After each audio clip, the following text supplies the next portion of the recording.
for data and statistics. And data is a very critical and strategic asset for the implementation and acceleration of the SDGs in the second half of the SDG. And as we know that the SDG report have showed the gave us a very sobering picture of the progress so far, because of only 15% of the SDG targets are on track, and 48% is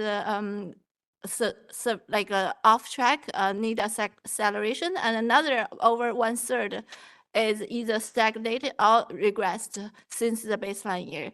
So we have a daunting task, but I think it can be done, and because we have proved this community have achieved a lot over the years in terms of the increased data availabilities, also in terms of methodology development.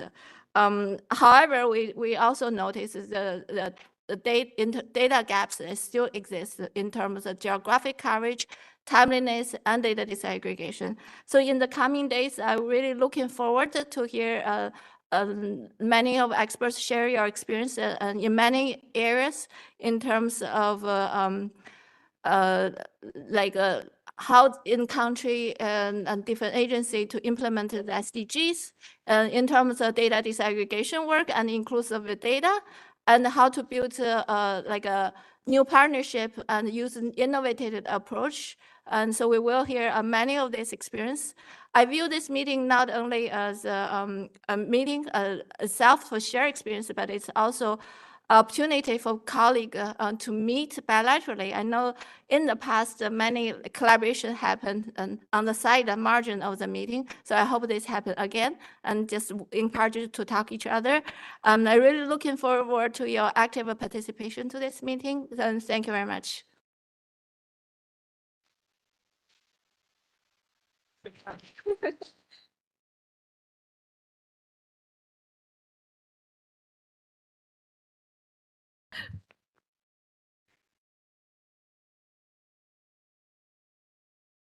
I think we're going to be playing musical chairs a lot today.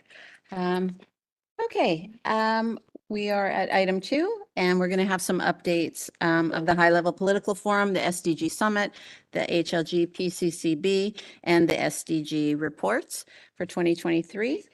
The first one is the Sustainable Development Goals report from 2023. It's a special edition report, and Yonggi is going to present that for us.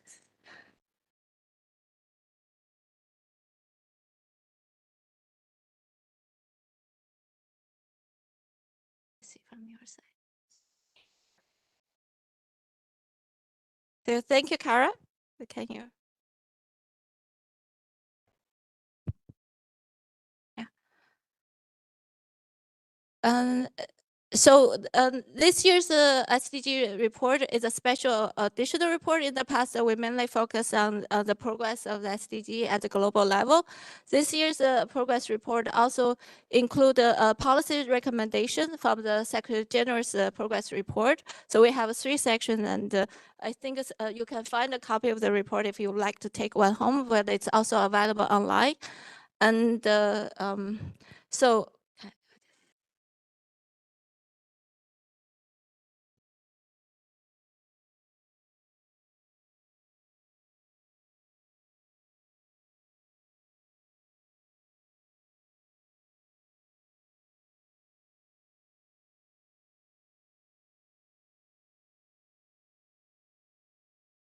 just a couple more minutes. We'll try to figure out. Okay, all right, thank you. So 8 years after the implementation, adoption of the 2030 agenda, how much progress have been made, and how much more ground must we recover from implementing the SDG by 2030. So as I mentioned earlier, in this year's special edition of the SDG report, we gave a very sobering assessment of the global progress towards achieving the SDGs. So based on our assessment 169, targets about 140 can be used the latest trend data and analysis from custodian agency. And basically, as I mentioned before, we're in a very challenging situation because only 15% of the SDG target is on track already met. Almost half of the target are moderate severe off track, and over 1/3 have either seen no improvement or regressed below the 2015 baseline years. And the world still struggling with the lingering effect of the COVID pandemic, the climate change, and the conflicts, and many others. So based on the world is still reeling from the impact of the pandemic, which caused significant reverse in many of the development outcomes. For example, 1 in 3 people in the world struggle with moderate or severe food security. And then this is almost 391 million more in 2019. And childhood vaccination experienced the largest decline in 3 decades. 25 million children missed out on routine immunization in 2021, which is 6 million more than in 2019. And COVID has a devastating impact on education and caused learning loss in 4 out of 5 of the 104 countries studied. And the economic effect, after effects are equally severe. In 2020 alone, the pandemic caused the largest rise in between country inequality in at least 30 years. So the world also faces a triple crisis of climate change, pollution, and biodiversity loss. The climate crisis is worsening, with the greenhouse gas emission continuing to rise. The global temperature is already 1.1 degrees above the pre-industrial levels, and is likely to reach the critical 1.5 degree by 2035. And intensified heat waves, droughts, flooding, and fires had already become far too frequent. I think almost all of us experienced this in person. The rate of sea level rise has doubled in the last decades. So rising sea level are threatening hundreds of millions of people in coastal communities. So the ocean is in a state of emergency as increasing eutrophication, acidification, ocean warming, and plastic waste pollution. And in a striking signal of ocean that cannot breathe, crawfish and lobster have been observed leaving the sea to survive. At a recent walkout in early 2023 in South Africa, saw around 5 tons of endangered lobster escaping, prompting an emergency plan for their rehabilitation in an already struggling fishing community. In addition, the world is currently facing the largest species extinction events since the dinosaur age. The Red List Index, which measures the species extinction, has deteriorated by 11% since 1993, with an accelerating decline each decade. And also by May 2023, war, conflict, and human rights violation has led to a staggering record of 110 million people displaced, making the highest figure ever recorded. Ongoing and new violent conflict around the world, derailing the global path to peace. Next, please. Yeah. And while the lack of SDG progress is universal, it's often the worst poorest and the most vulnerable people and country are bearing the brunt of the consequence. So developing countries are also disproportionately affect that they are gripping with a growing burden of external debt, inflation, rising interest rates, trade tension, and constrained fiscal capacity. As of November 2022, 37 out of the 69 of the world's poorest country were either at high risk of or already in that distress. Next, please. So based on the current pace, the world will face big misses across the globe by 2030. So if the current trend continue, there will be 575 million people still living in poverty by 2030. And only 1/3 of country will meet their national poverty targets. Will have 84 million children and youth will still be out of school, and 300 million students will lack basic numerical and literary skills.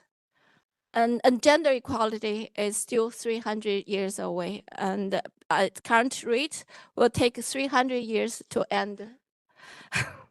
Child marriage and 286 years to close gaps in legal protection and remove discriminatory laws, and 140 years to achieve equal representation in leadership and in the workplace. I know it sounds really daunting, but despite this setback, and there's a reason for hope, and I don't want to say all pessimistic. The world also has made a critical advancements in the recent decades in areas such as poverty eradication, and child mortality, and also access to basic service. Since 2015, about 800 million people have been connected to the electricity grid. 146 out of 200 countries, all areas, have already met or on track to meet the SDG target on under 5 mortality. And the effective HIV treatment have cut global AIDS-related deaths by 52% since 2010. And we also know that harnessing the innovation and the technology can drive SDG progress. 95% of the world has mobile broadband access, and 2 in 3 people are now using the internet. And we also have seen that data and information can play important roles in driving the progress. So we must make the next 7 years count, and we can turn things around, but the clock is ticking.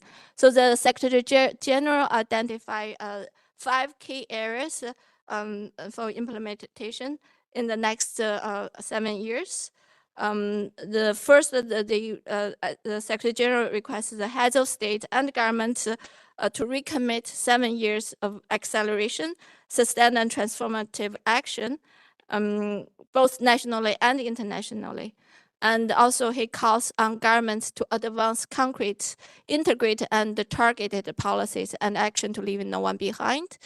And thirdly, is appealing for governments to strengthen national and subnational capacity, accountability, and public institution to deliver the accelerated progress.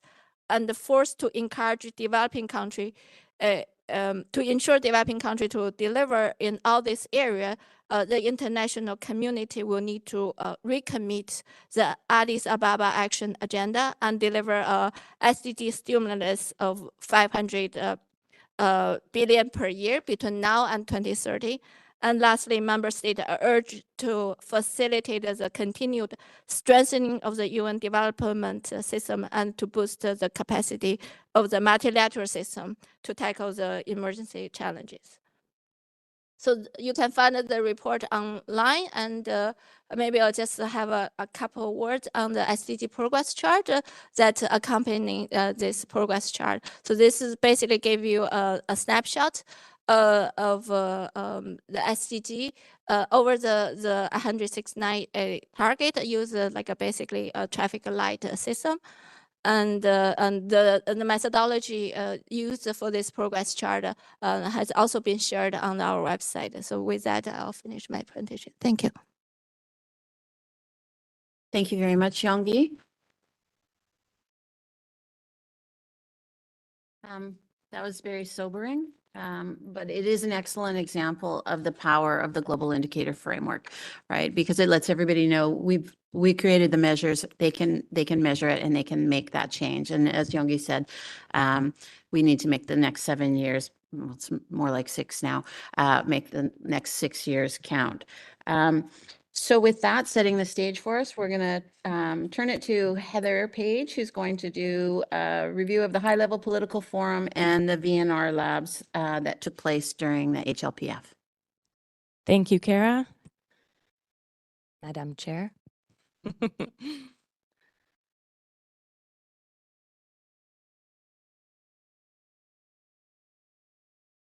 Okay, thank you so much. So I'll just give a brief overview, thank you so much, of the outcomes of the high-level political forum and a few examples of some of the VNR labs. So a recap of the HLPF in July 2023.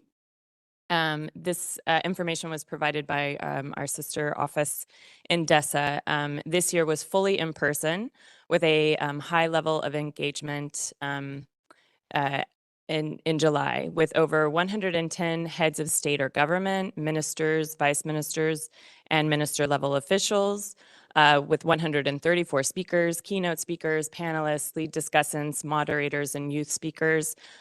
This spans not only just the high level segments as part of the HLPF, but also the in-depth review of some of the goals and focus. In addition, there were over 181 statements during the general debate on the theme of building momentum towards the 2023 SDG Summit. So the HLPF was considered a pre-summit event, and we will have actually a summary of the summit in just a minute. So the outcome of the HLPF was a summary by the president of ECOSOC, which included key messages to the SDG Summit as input to that process as well. So as part of the HLPF, there were also 38 voluntary national reviews. One was for the first time, 36 were for the second time, one for a third time, and then also a regional VNR for the first time from the EU. And we actually have a couple countries here. Some of our member IAEG members also presented their VNR. So this would be a great opportunity to talk to them about how they did that. And so some of the follow-up messages on the VNRs were that there was greater evidence of data-driven reviews in 2023, which we are really excited to see. And also greater connected reporting between a country's VNR between their current VNR and their previous VNRs. So a lot of the early VNRs were very much just a bit basic and generic, whereas now the VNRs are really trying to make a comparison between those first and second VNRs and the current VNRs. Where has the progress occurred? Where are the challenges still stalling progress? And so there was a greater connection in the VNRs this year of that happening. Did it stop? Did I do something? And also there was discussion this year during the HLPF about a consideration for kind of a revamping of the VNR structure and also the content of the VNRs, kind of a VNR 2.0, if you will. And there was an invitation by the Secretary General to really rethink the VNRs going forward, especially since most countries have actually already presented for a first and also a second time, really a way to try to advance these reports to try to more accurately reflect implementation in countries. So some of the suggestions were also to boost independent evaluations of implementation, strengthen engagement with Parliament and civil society, centering the VNRs and national commitments for transformation, registration system for voluntary local reviews. There's also quite a push for more integration and activation of voluntary local reviews within countries, and then to also further develop indicators with disaggregated data and try to have more focus on the leaving no one behind aspects for countries. And so this is for consideration for countries, in particular if they're presenting a VNR in the next year or so, to really kind of consider when they're planning out their voluntary national review. Did I? What? Okay. It's like, what am I doing? So as part of the, of the HLPF, we also there are also voluntary national or VNR labs, and UNSD has held a dedicated VNR lab every year since 2018, when the HLPF labs actually began. And this year, we were fortunate to also co-host with UNSCAP on a second lab. So our first VNR lab was on deepening the data analysis in the VNRs and showcasing country experiences. In the beginning, we were very special and we were the VNR data lab, but now there were like 12 to 15 VNR labs, and I would say almost over half of them focus on different aspects of data, which is really exciting to see. So in this VNR lab, countries talked about their different experiences with deepening that data analysis in the VNRs, looking at stakeholder engagement, the integration of qualitative data, cross-sectoral analyses, really trying to go beyond just goal-by-goal review, but also trying to have an analysis that crosses the SDGs. Also a focus on leaving no one behind, as well as the inclusion of SDG progress assessments and revamped or more extensive statistical analysis annexes. And then our lab with UNSCAP was centered on citizen-generated data to leave no one behind, and in experiences from the Asia Pacific and also some other countries. And so this included speakers from national statistical offices, government, and also civil society representatives. And this was really looking at the significance of CGD in filling data gaps, promoting leaving no one behind, and also how CGD can really help to gather timely, qualitative, open, and also disaggregated data.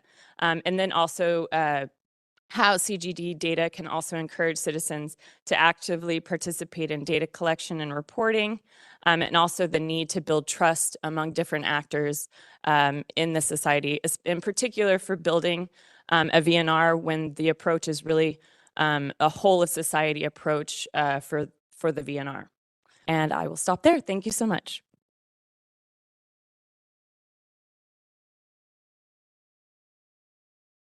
Thank you, Heather. And as you can see, the VNRs are changing quite a bit from those very first VNRs that were more promotional of what countries did, and now they're far more data-based. So we'll move to our I believe it's Yongi is going to present on the SDG Summit and the High Impact Initiative on the power of data.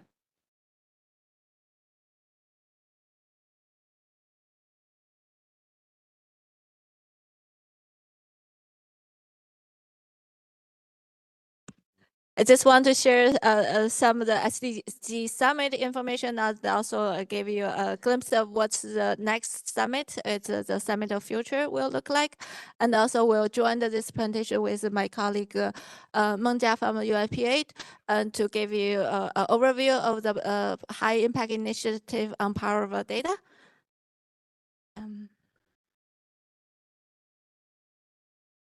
Oh, okay. Cannot see.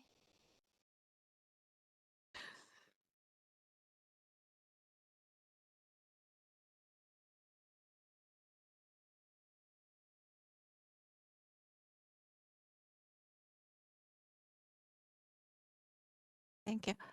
And so I think in September, from 18 to 19 September 2023, we have this special HLPF under the General Assembly, which we call the SDG Summit.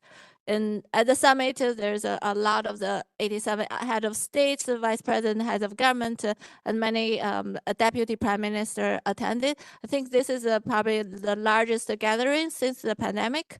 And in addition to the 2 days SDG Summit, there's also SDG Action Weekend. And the Saturday before the SDG Summit, it's SDG Mobilization Day, where civil society organization and private sectors and other stakeholders are gathering and to discuss how to accelerate the SDGs. On Sunday before the summit is the SDG Acceleration Days, where the UN system and also launched 12 high impact initiative. So basically, they mobilize behind the impact initiative as a platform to help the SDG progress on skill. And this 12 high impact initiative will have 3 major areas, focus on economic and social transitions, a means of implementation and cross-cutting issue of gender equalities. So examples such as the energy compact, food system transformation, and transforming education, future of government, and also including the high impact initiative very close to us is the power data. But Heather mentioned, although there's only one data, but many of the high impact initiative have data elements in itself. Yeah. And at the summit, the head of state adopted this political declaration and stress the achievement of the SDG is in peril, and commit to bold, ambitious, accelerated, just, and transformative action, and set out many areas where actions is needed, and particularly identified financing and reform the financial institution is a key ingredient for moving forward, and commits to full support the UN development system, and also look forward for the 2024 SDG Summit of the Future. The Secretary General also invites a forward-looking commitment for SDG transformation at the summit. They set up the SDG Summit Acceleration and Accountability Platform, and together with the DESA and the Office of the Secretary General, and currently 110 commitment and initiative already registered by countries and stakeholders. And looking ahead at this meeting, they also talk about the Summit of Future, which will take place 22nd and 23rd of September 2024. And the Summit of Future will build upon the SDG Summit and strengthen the multilateral system to deliver on the promise of UN Charter under the 2030 Agenda. And they anticipate outcome document of a Pact for the Future and also annexes. In the Pact for the Future, there are 5 areas will be covered, taking into account the 2030 Agenda. The first one is on sustainable development and financing for development. The second one is on international peace and security. And third is science, technology, innovation, and digital cooperation. And the fourth one on youth and the future generation. And the last one is transforming and global governance. And in addition, there are 2 anticipate like intergovernmental agreed annexes to the Pact for the Future. The first one is going to negotiate a global digital compact. And the second one is a declaration on future generations. So maybe just lead to the like a high impact initiative on power data.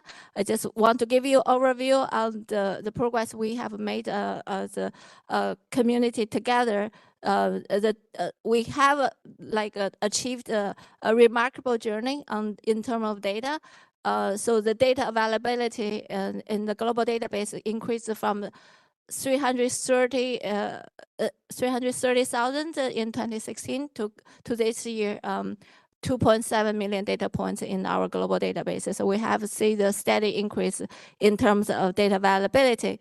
However, as I mentioned before, there's still big data gaps in terms of data coverage, timeliness, and data disaggregation. Look across the globe, you can see then still data coverage for many critical cross-cutting goals are still lacking, particularly on climate action.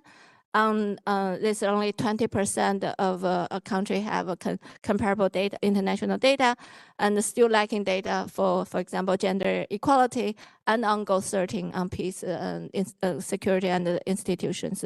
So there's still areas that we need to significantly strengthen our efforts. And in the SD report, the Secretary General calls for urgent action to reap the data dividend by working towards securing data for at least 90% of the SDG targets in each country by 2027, and also increase domestic finance for data and statistics by 50% from country levels by 2030. And embracing new data sources and innovative approaches, and adopting data governance and protection policies. And in addition, increase the share of ODA for data to at least 0.7% by 2030. Currently, it's only 0.3%, I think. And also full implementing the Cape Town Global Action Plan for data for sustainable development. Now I'll pass over to my colleague Meng Jia to talk about the high impact initiative on data.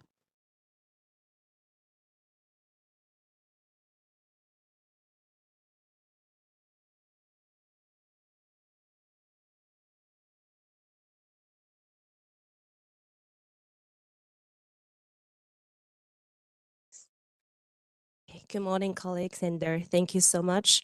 As you already mentioned, I'm going to talk about the power of data, which is one of the 12 high-level impact initiative.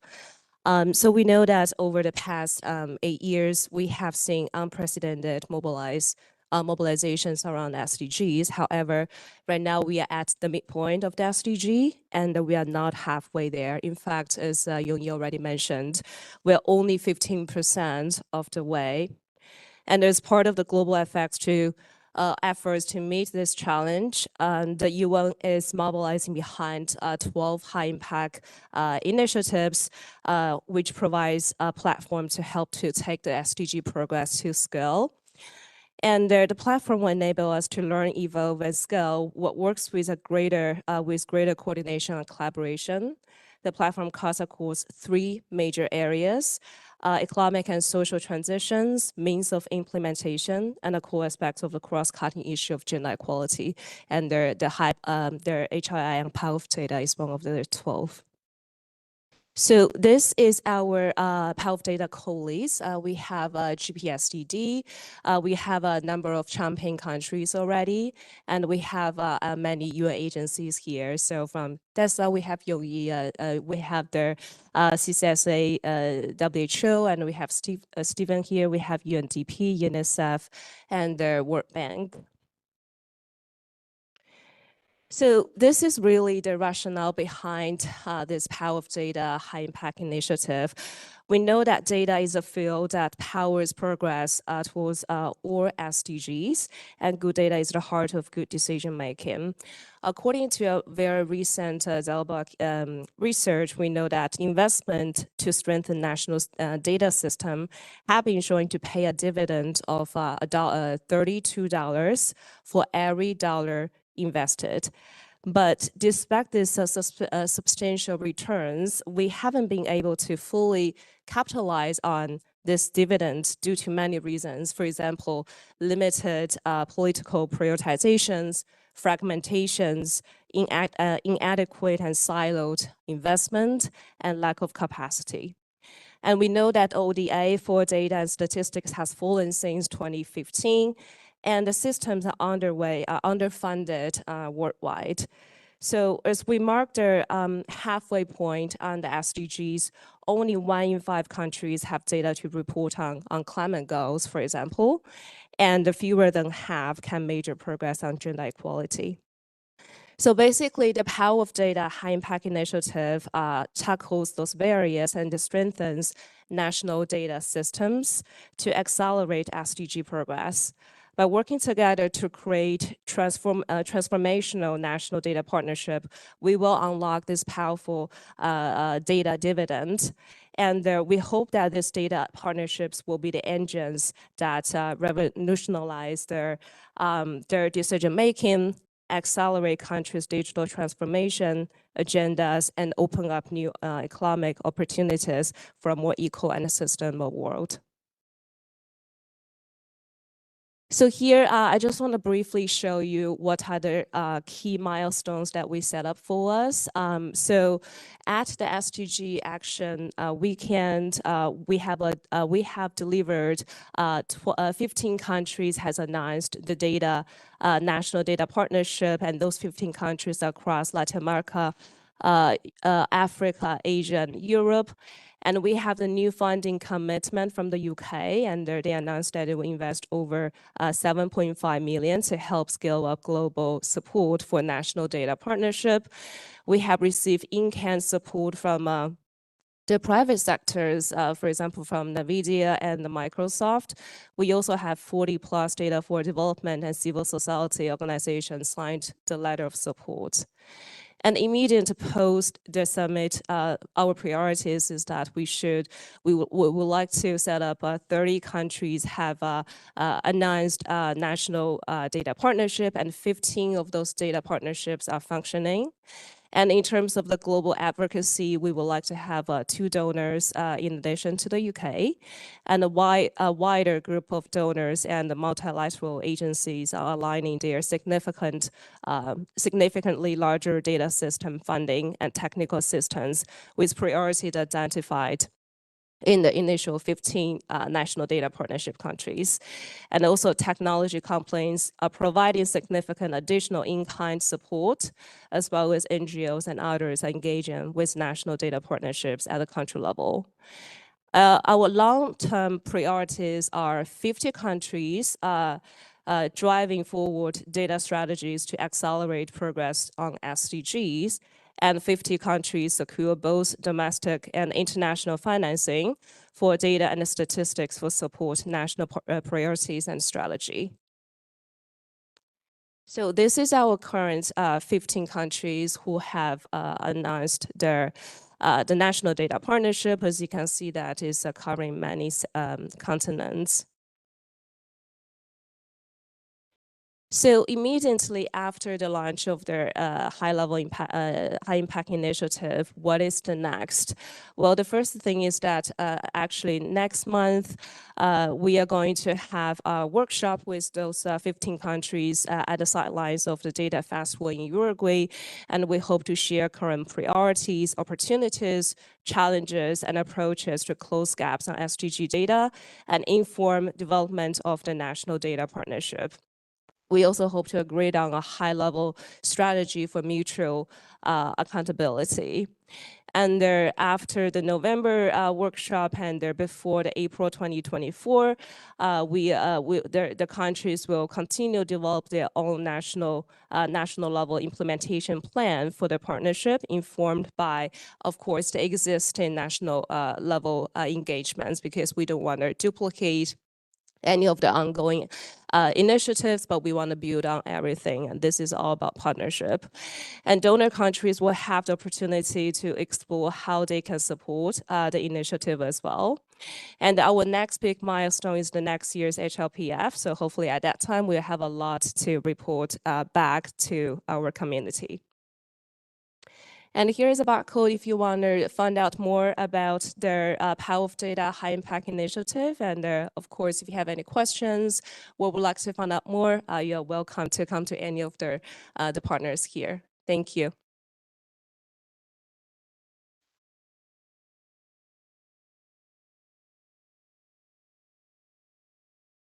Thank you very much.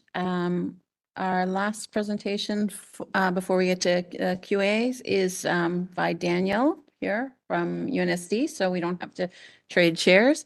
And he's going to talk about the HLG, PCCB, and the work that they've been doing. Thank you, Madam Chair. This is a presentation on behalf of the group, the high-level group on partnership, cooperation. It's a long one. Coordination and capacity building for statistics. So this group is a kind of caretaker of the UN World Data Forum. I'm assuming most of you have been to one of them.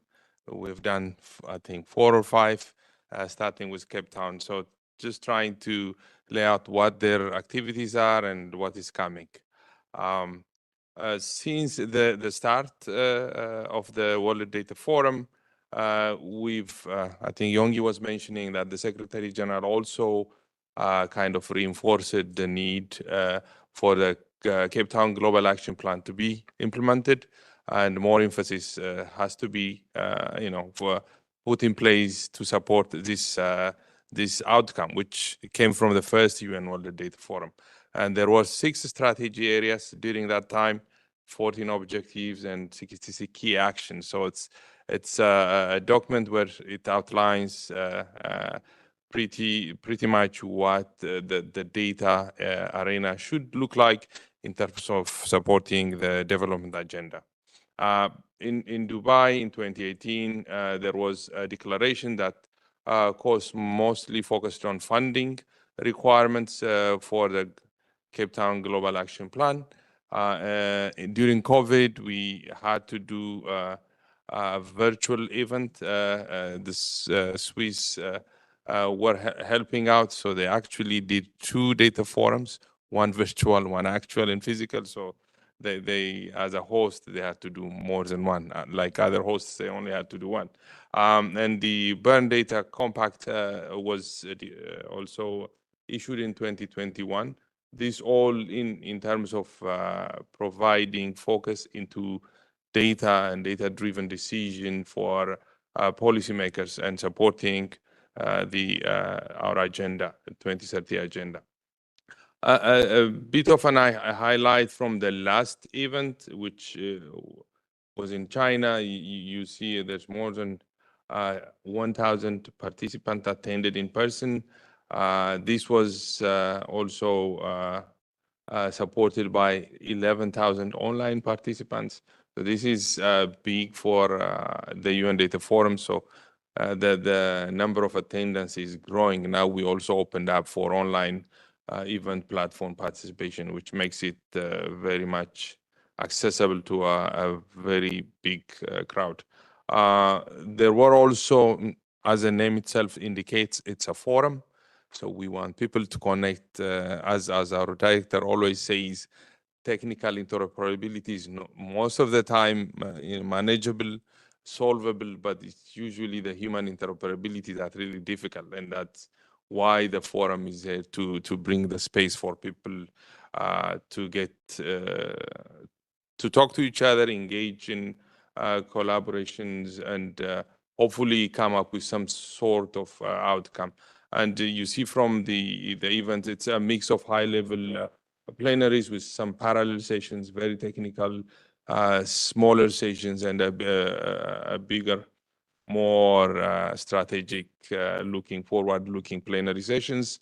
We had also added opportunities for providing some demos, and the exhibit space has been there, but the demos are new things, and the learning labs are also a new addition in the last forum.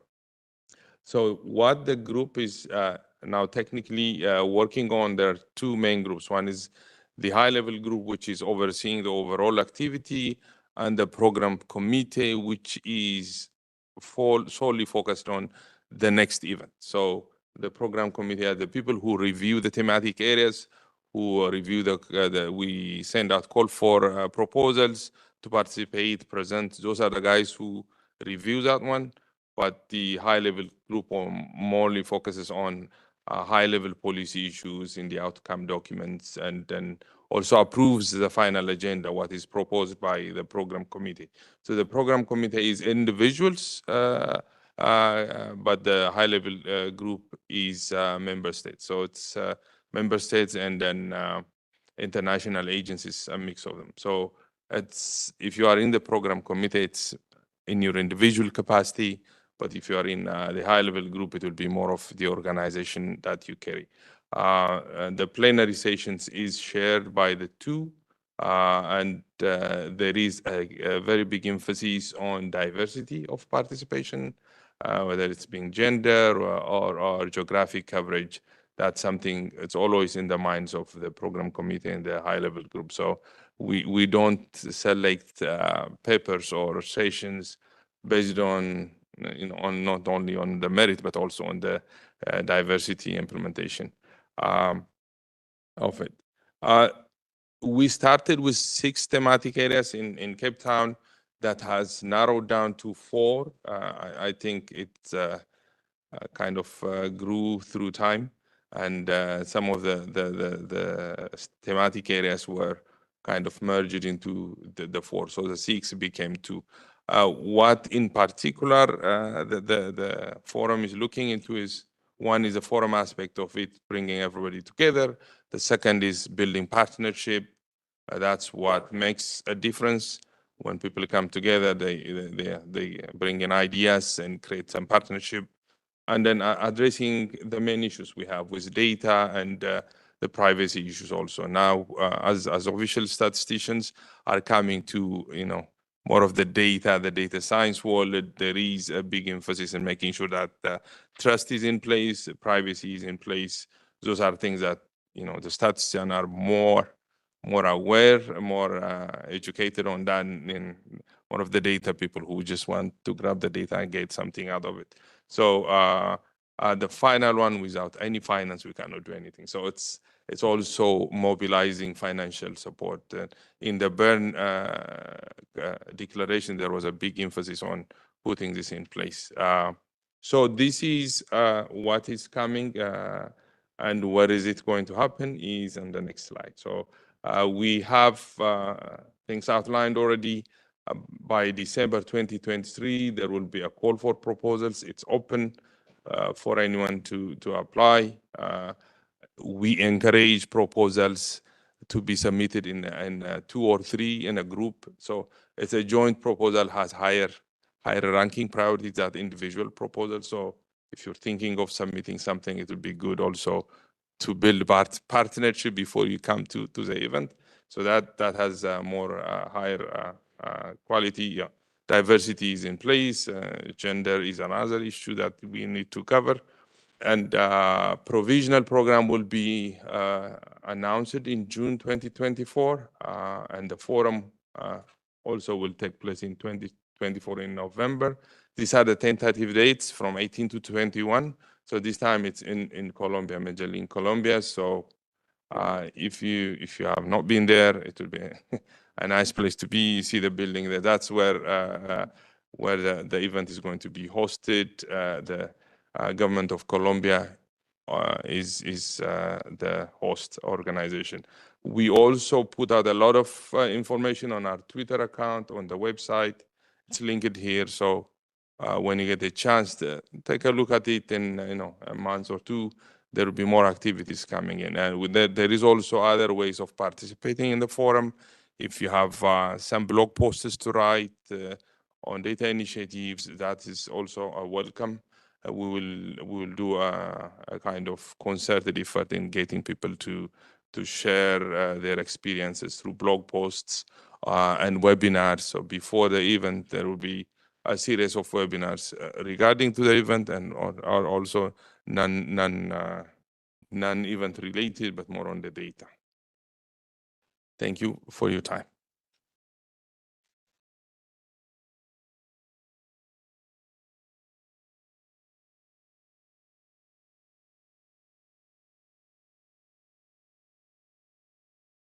Thank you, Daniel. Thank you to all our presenters for this session. So we can open up the floor now to any questions or comments for any of the 5 presentations that you've seen here so far. So we open the floor. Raise your flag, which I probably won't see. So raise your hand if you have any questions or comments for any of the presenters.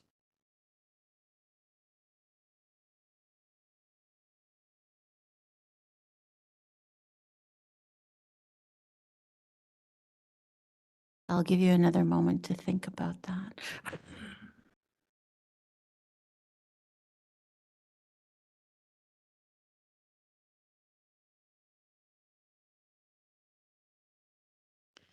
Okay, I guess everybody wants their coffee. So we'll break for, I think it was scheduled for 20 minutes for our coffee break. So we'll have a 20-minute coffee break, which puts us back here at 10:25, please. Thank you.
Okay. I think Lars went to get it.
Welcome back, everybody. I hope you had a nice coffee break.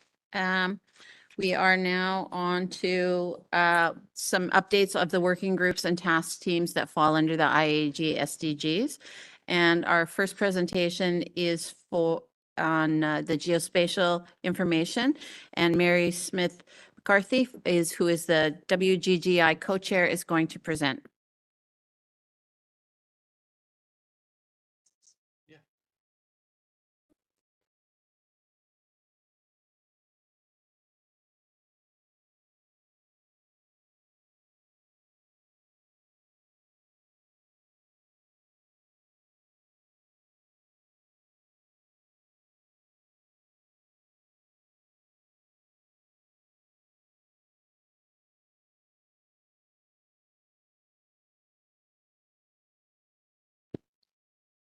Good morning, everybody. This presentation is from the IAEG-SDG Working Group on Geospatial Information, which we call the WGGI. And this presentation looks at positioning geospatial information for the 2025 Comprehensive Review. So the focus here is on rescuing the SDGs and the role of geospatial information and integration. It's only turn your sit there.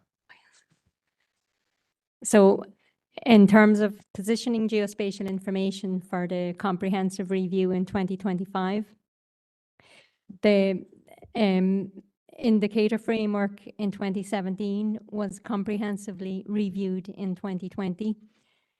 And this will be achieved for the second time in 2025.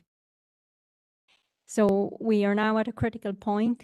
The VNRs are being prepared by several member states.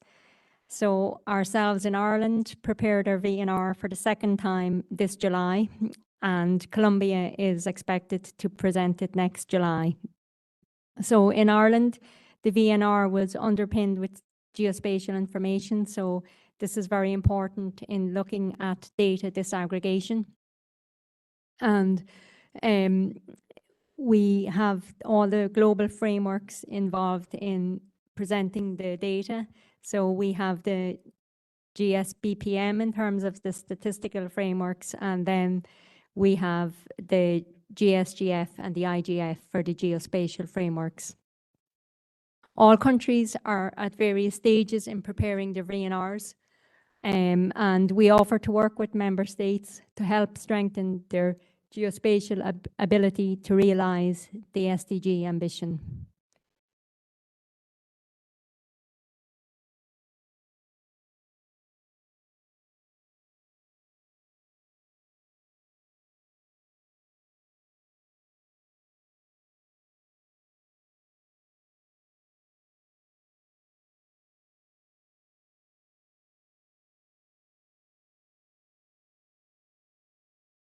At the 2022 SDG moment on the margins of the General Assembly, the UN Secretary General, the President of the 77th General Assembly, and world leaders called to rededicate ourselves to the SDGs as the world falls behind, and to work together to rescue the SDGs and focusing on leave no one behind. So at the political declaration of the high-level political forum, there was a pledge to take action to strengthen international, national and local data systems efforts to collect high-quality, timely, relevant, disaggregated and reliable data on SDG progress, and to intensify these efforts.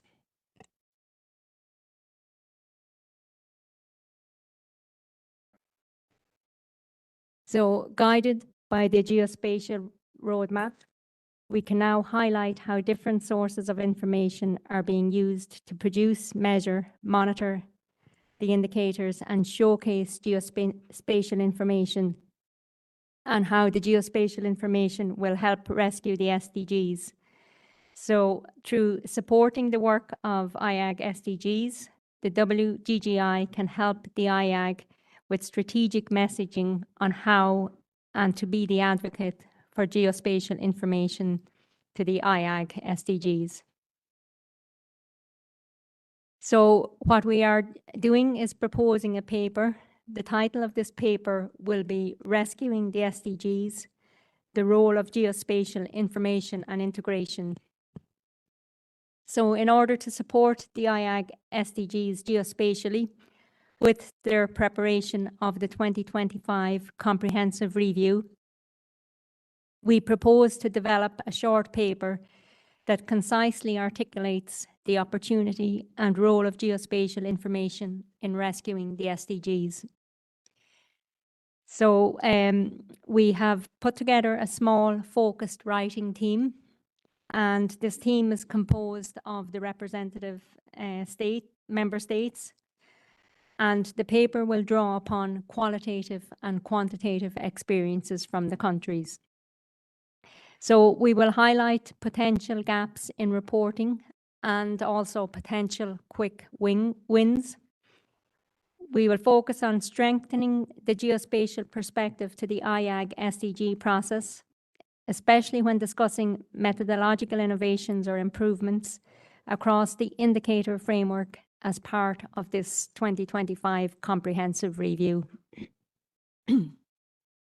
Contextualizing the previous work of the WGGI, including SDG's geospatial roadmap and its reports on global and complementary geospatial data for SDGs, and also the land cover datasets for SDGs. So work is currently underway in the WGGI in forming a small writing group to advance this paper. So here today, we're looking for offers of support. So some countries have volunteered. So if you would like to volunteer to be part of this writing group, please send your name forward. And looking at the objective of the paper, the IAEG-SDG is to submit this paper as a background document to the 2025 UN Statistics Commission. And the timeline here is outlined. So we are looking at an initial draft of this paper by early next year. And we hope to have it finalized towards the end of the summer, and then submit to the IAEG-SDG by the end of the year, and then submit it to the UNSC in early 25. So I think Cara was putting us under pressure to bring forward our timelines a bit. So just to bear in mind, we might have to be a bit quicker than these proposals. And we also have some opportunities for consultation. So at this meeting in Copenhagen, we're consulting now with you, the member states, and in the UNECE expert meeting on statistics for SDGs in April in Geneva. It's organized from Geneva, but we're not sure where the meeting will take place yet. So that will be April 2024.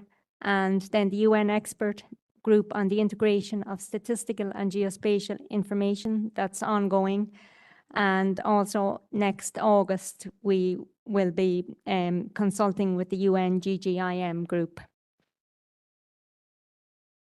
So in terms of looking at the structure of the paper, we will outline in the introduction and look at what the key guiding questions that this paper should answer. We will look at ensuring that geospatial information is commensurately considered from now until the 2030 agenda. What lessons can be learned now for countries to transform and rescue the SDGs? We will look at risks and opportunities of using geospatial information for the SDGs, and national global data for the SDGs and the role of non-traditional sources. So that will focus on the Earth observation sources for data. And we will look at the resources that are available now and what is the role of technology for the future. So these are some of the directions, and hopefully with member state involvement, we will plan out a more detailed structure to the paper. So at this event, we're again calling on countries to volunteer their help and provide some showcases.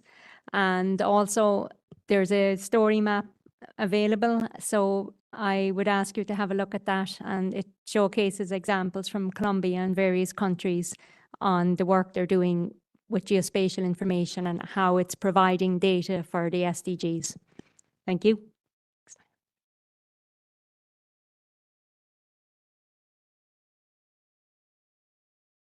Thank you very much, Mary. So we'll go through the three working groups and then we'll have, we'll take questions after. We'll go next to the SDMX working group, and Danielle is going to present for us.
Thank you, Danielle.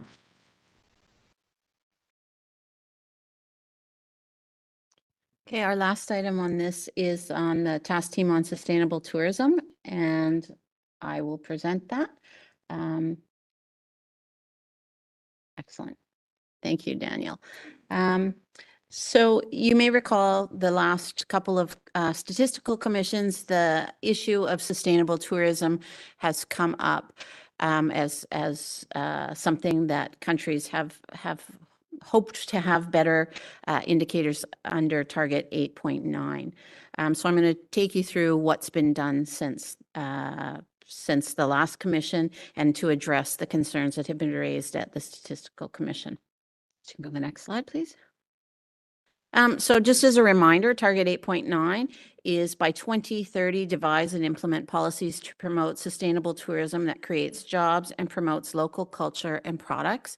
And the current indicator is tourism direct GDP as a proportion of total GDP and in growth rate. You may recall during the 2020 comprehensive review, UNWTO proposed two other indicators, one on employment and another one I believe is on it was energy use. And these were rejected by the IAEG as not being, not relating specifically to sustainable tourism. And so hence the group was convened to try to address this and to be ready for the 2025 comprehensive review. Next slide. So the objectives of the task team were to discuss, build consensus, and develop a detailed proposal for sustainable tourism indicators to better monitor the target, and to have a proposal ready for submission for the IAEG during the 2025 comprehensive review for the global indicator framework. So the progress to date, in November last year, we had a second meeting of the task team, and to process the criteria and timeline of the 2025 comprehensive review. We talked about what possible indicators for target 8.9 and a definition of sustainable tourism, because although there's a definition that obviously includes the three dimensions of sustainability, but what is sustainable tourism and how to move forward with that. The outcomes of this meeting were that UNWTO agreed to provide a list of potential suitable tourism indicators with members, focusing on those with sound methodology, good data coverage, and drawing upon the database. In April, we had a third meeting of the team, and UNWTO at that point proposed a couple of indicators. There was an open discussion and a roundtable on how to move forward. We asked UNWTO to provide the lists of countries in which the data were available for the proposed indicators. And we will talk about some of the indicators that they have. Next slide, please.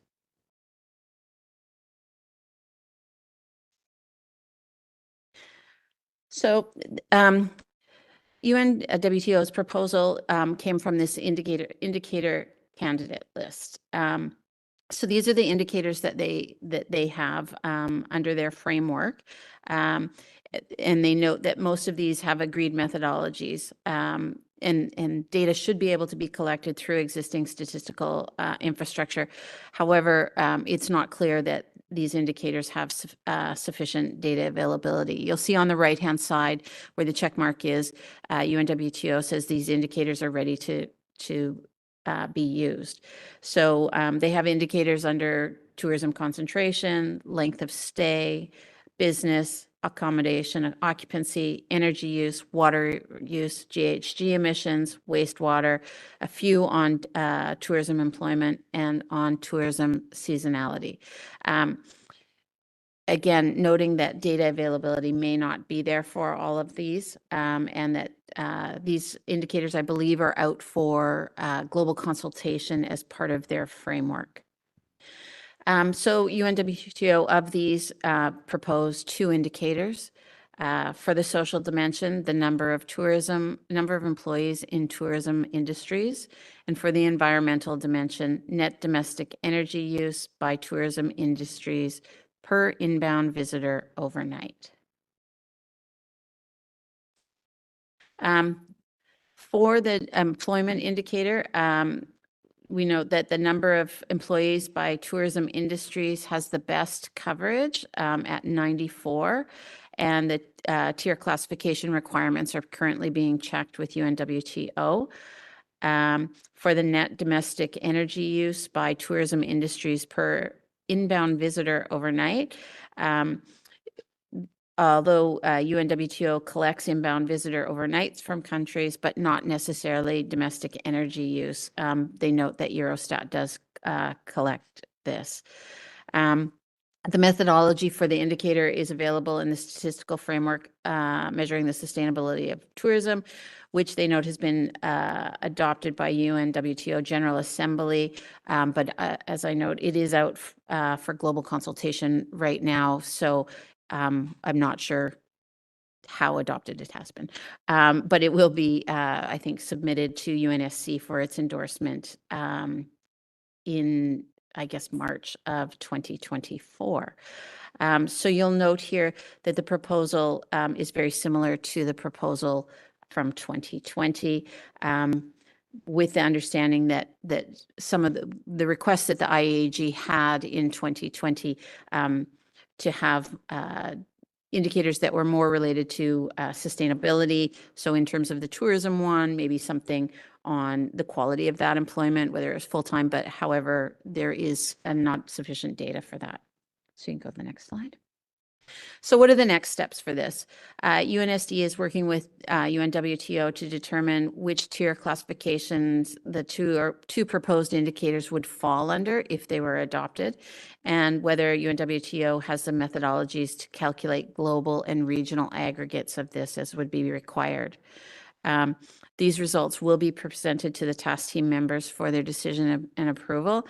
And once and if approved, UNWTO is to develop a detailed proposal package, including the rationale, the metadata, et cetera, to be provided to the IAEG as part of the comprehensive review.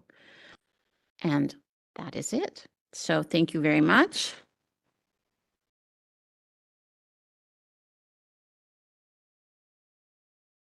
So we can take questions on the three presentations. So we had the presentation by Mary on geospatial information, and with the request, if anybody wishes to contribute to the paper that Mary had noted that the group is going to undertake, the presentation by Daniel on the SDMX and the presentation on sustainable tourism. So I will give you a second, and I know we're going to have some questions and comments here.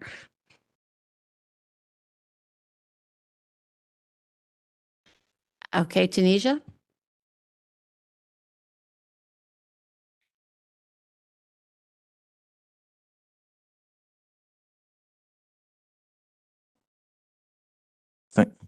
Thank you, Mr. Chair.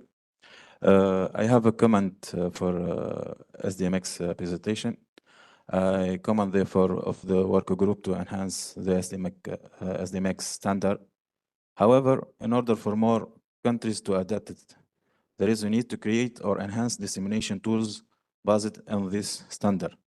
This will encourage greater adoption and reduce the need of agency to request data in other format in their questionnaires. We greatly appreciate your translation effort that as they help make it easier for country to adapt it. For the third one, tourism, my question is, does the number of employees included seasonal employees? As they are usually not declared, but in the term of economic impact, they have a significant influences. Thank you. Thank you. We'll take a few questions and then we'll allow presenters to do that. And I see Steve is waving the WHO flag. Go ahead, Steve. Thank you. A question on the GIS for Mary. Can international organizations contribute to the paper as well, or is it only member states?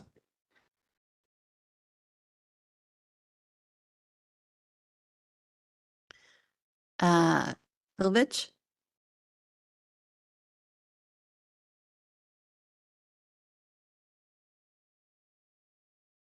Thank you, Madam Chair. I have two questions, one to you, one to Mary regarding GIS. To you first, I don't know if we have this distinction before, but if we have, but I don't know, just forgive my ignorance, but somehow if we had a distinction between green jobs and non-green jobs regarding tourism statistics, I think we would have a way forward to have a distinction of the sustainable tourism or not. One humble opinion, maybe you could comment on that. And regarding the GIS, I don't know if we have a literature or a database of the best practices, both by countries or international organizations. But again, forgive my ignorance if we have, and I don't know, but if we had such a potential to look for, especially for the people outside of GIS, it would be very useful. And also, as EA, we would like to contribute to your working group and the paper, if possible, since we have the management of one part of Copernicus land management system, especially. And for example, I can give an example to this type of data, the usefulness of this type of database.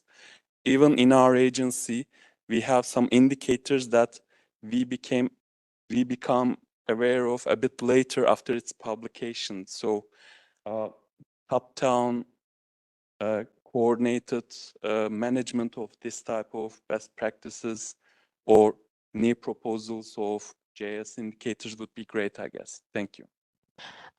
Before we continue, just a housekeeping item. Please keep the mic very close to your mouth and speak very loudly so we can all hear, and also online. Thank you. Thank you. I think we'll respond to the three, and then we'll open up for another round. So I think the first one is to you, Daniel. Thank you. Yes, with SDMX and capacity training with the new version coming up, yes, the tools, once the tools are in place, there will be a definite follow-up on capacity building. We normally do this with in conjunction with regional commissions. So we have a few of them here. So we've done one with ECA or ESQA or ESCAP. So that's how we go about solving this, because we cannot really do one-on-one, but usually we go through the regional commissions. There will be also more e-learning materials coming out, and those will be more of a self-starter.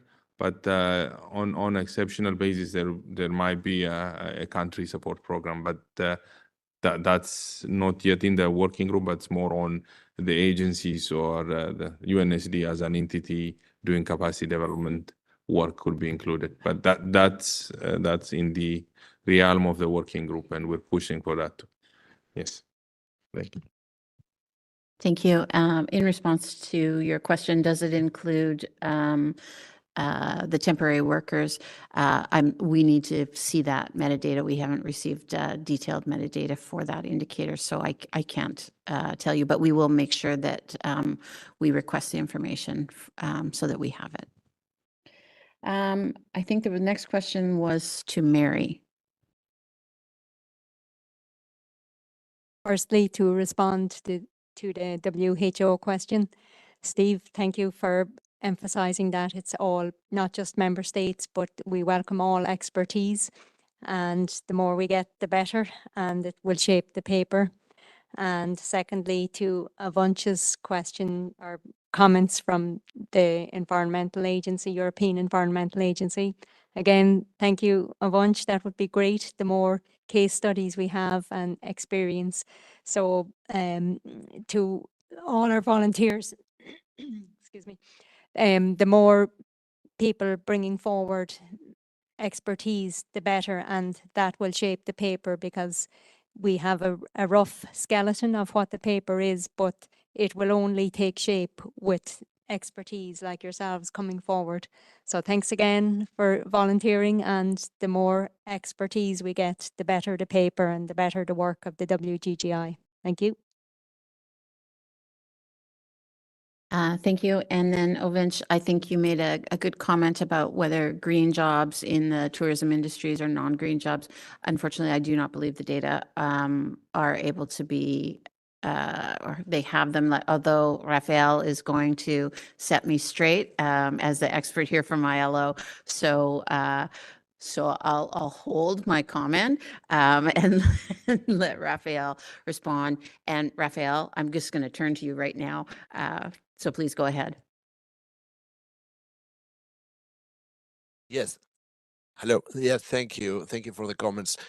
Just reacting to, because we have been supporting UNWTO for this, and we are part of the working group as well with, we have been supporting UNWTO, particularly on this topic, and we can probably react to both questions. First, seasonal work is included. It's supposed to be included, all type of data, because of the seasonality of tourism, of course.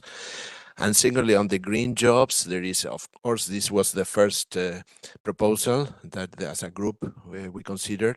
But of course, they have two issues that probably collides to this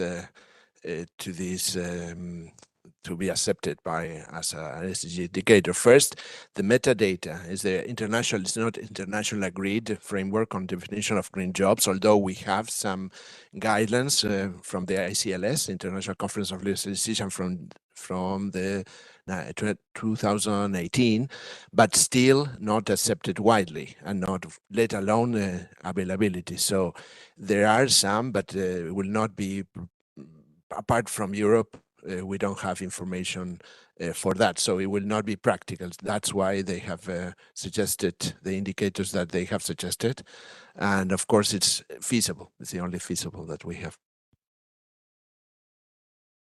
Thank you very much, Raphael. Are there any other questions for the presenters? I see Sweden, and then Italy, and then Paris 21. So we'll go in that order. Thank you. My question is for Daniel regarding SDMX. I co-chair a working group under the UNECE, or a steering group under the UNECE. We've had a task force or task team working on SDMX, and we've sort of realized that, or we were trying to do a pilot, but not many countries wanted to be in the pilot. And we realized that the only real use at the moment of implementing SDMX in countries is to transmit data to the UN Data Lab to compare and look at discrepancies between national data and the data from custodian agencies. So we've realized that the exchange mainly happens between UNSD and custodian agencies. And there is actually not much use for countries at the moment, which I think hinders somehow implementation, of course.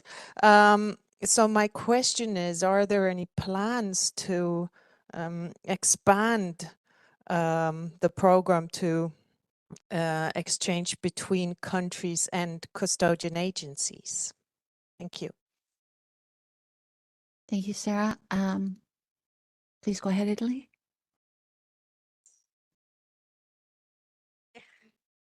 Thank you so much.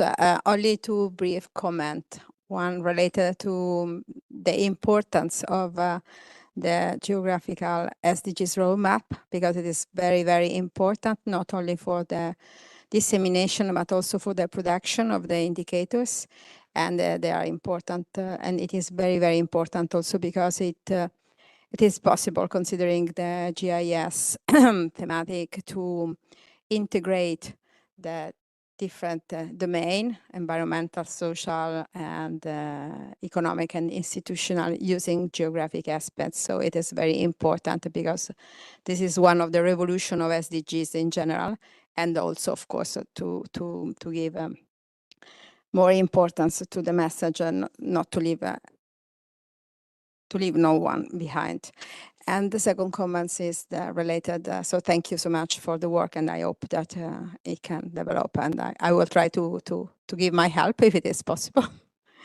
And the second comment is related to SDMX. I think that I'll try to.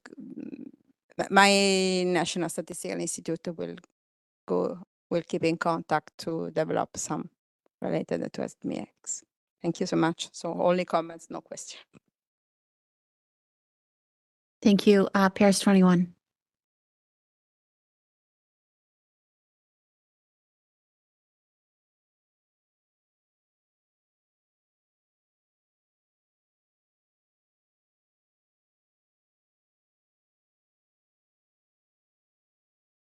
And thank you. And I'm very excited for the geospatial paper. And so, my question is about subnational data. In this paper, will there be like a section or some recommendation there? From our perspective, I think the geospatial data is very powerful, and it's also like there's like a lot of technical barrier for actors like in subnational level to use or like actually replicate these work. So it will be good to see that maybe like some consideration for that. Thanks. Thank you. And we'll let colleagues respond. Daniel, do you want to start? Okay. Thank you, Heather. Thank you, Madam Chair. Yes, I'll pick the question from Sweden. And yes, it is true the standard is established initially to help international agencies exchange data and metadata. Through that, also reducing the burden on reporting by countries. That's the original establishment. So you would say a lot of effort gone into agencies using the standard and doing the exchange. But to the point that countries can't implement it is a little bit tricky. It's not true.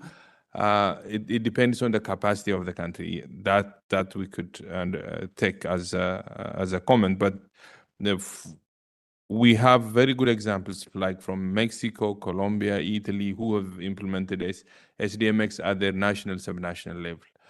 We also have agencies like ILO who've been doing a lot of work in the labor force survey, where they support countries implement the survey and then also do the exchange and use SDMX as a tool with the implementation of additional tools. So ILO has developed a number of tools actually to help countries do the conversion validation. Those tools are important, but you need to train countries to use them. That only happens when you have the opportunity to support them. For us at UNSD, we had this project for 5 years supporting countries. That's where the data lab came in, because we went ahead, helped countries in implementing SDG platforms, and we also introduced the standard for them to report on SDGs. Once they started reporting data, they started asking question, okay, how is my data not exactly reflected on the global database? And that discussion opened up this tool to be developed. We're saying, okay, your data has to be exactly matching. If exactly match the metadata, the methodology you have on this on the global database, and there is also some harmonization process happening at the agency level that is making the data comparable across countries. So those are the things that we do at the side of the international level. UNICEF, World Bank have been doing this for quite some time.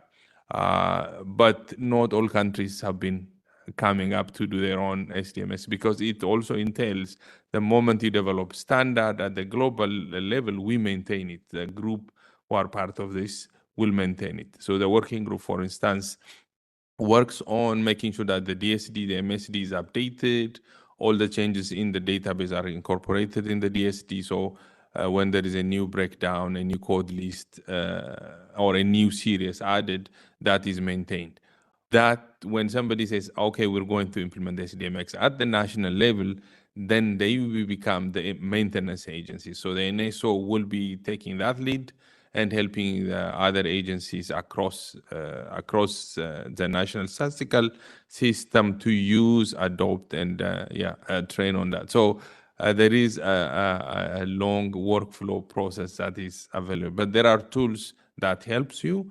So we are also advocating on and showcasing the tools, helping countries understand the process, but implementing it really depends on the country's willingness to take it to the next level. So we try as much when we have the engagements through projects or capacity development activities, but we cannot be always sitting in the country office and handling this in the NSS. But we have the tools, and then our common practices at the international level, we showcase that whether that makes sense for the national entities to implement it. But those efforts are more on ad hoc basis to support a specific country implementation, which require resources. No doubt on the advantage and use of it, because it also creates this harmonization across the entities, but the implementation requires some resources. Yes, that's to that point.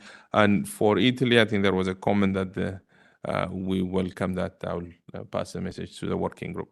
And Italy has been doing a lot of work on SDMX. I know you have even developed your own tools, which some of the countries are using as of today. Thank you, Madam Chair. Thank you. Mary, did you want to respond to comments? So we could have the mic over here.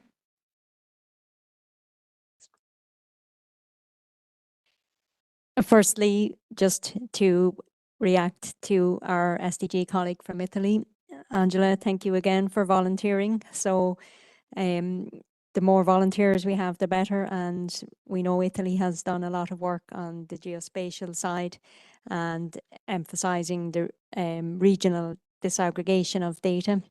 And again, Angela emphasized the geospatial roadmap, which was developed by the WGGI.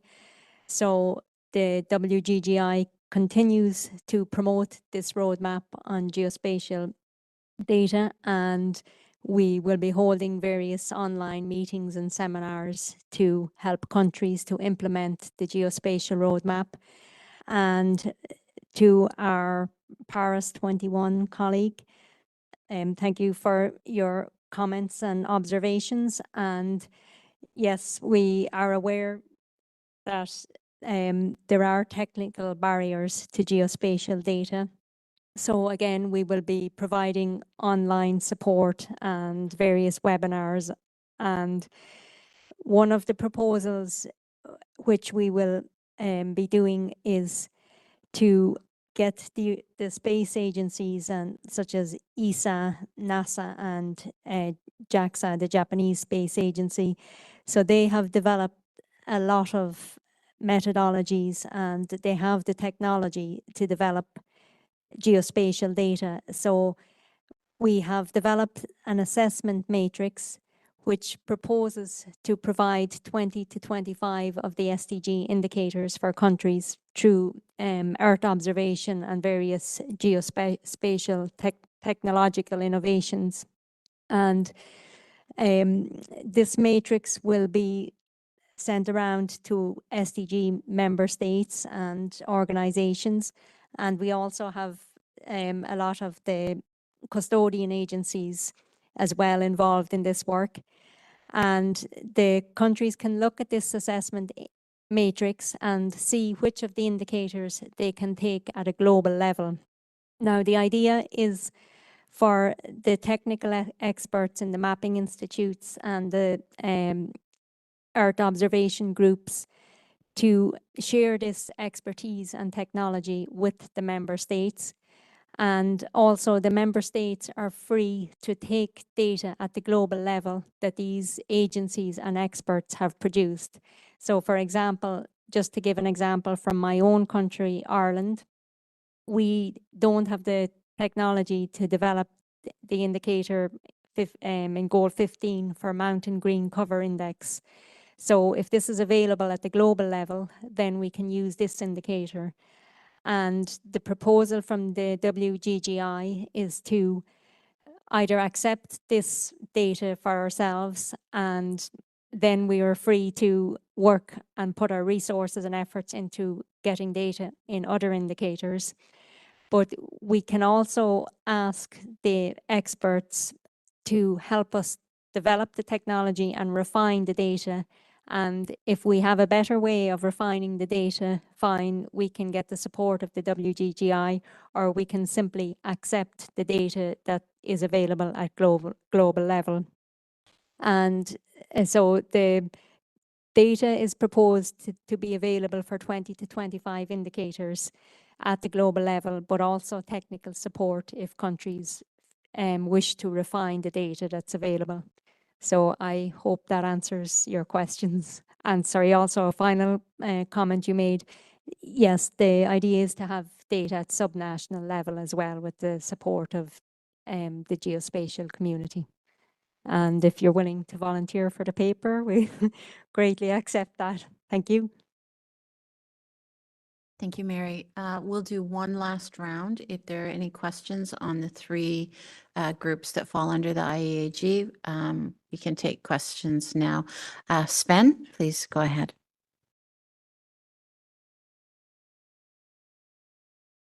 Thanks. Thanks for the Am I loud enough? Okay. Thanks, and thanks for the presentations. I'm not sure if I have questions or more or less comments on what has been said, but I can't keep my mouth closed. On the SDMX issue, I think that's not a question for us as a statistical agency, as long as we do not have structural data deliveries to international institutions for the whole bunch of SDG indicators. I mean, we get, from some agencies, we still get paper questionnaires in form of Excel files we have to fill in.